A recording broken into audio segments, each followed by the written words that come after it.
Swali lako la kwanza ni kwamba akitunga wimbo analipwa? Ameutungia nani? Ile ni huduma ndugu. Ile ni huduma ambayo imo ndani yake, amewekezwa na Bwana. Hakuna kulipwa. Utalipwa mbinguni.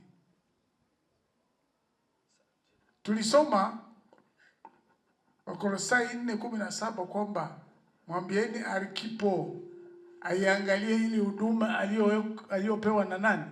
Na Bwana. Hatuna huduma ya malipo eti unatunga nyimbo. Sasa na waimbaji na wao walipwe sasa. Kama wewe unayetunga unalipwa, waimbaji na wao walipwe. Si wanaimba wimbo wako? Utawalipa. Ile ni huduma ndugu, hakuna malipo. Kwa nini ukulipe? Ulipewa bure, si utoe bure? Hakuna kulipa. Fundisha wenzako na wao wajue. Hiyo inatosha. Lakini kama ufundishe ni uchoyo.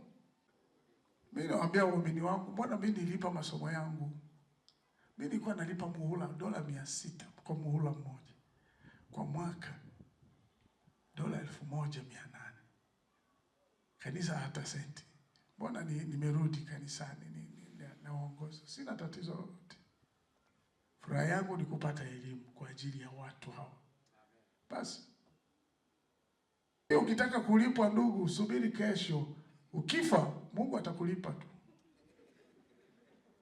Lakini kama uko duniani hapa, ulipokea bure, toa bure, utapata thawabu kwa Mungu.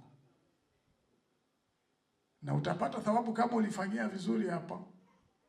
Sio tunakulipa hela kwa uchungu, halafu kule mbinguni hamna kitu. Toa bure, ulipata bure. Asante.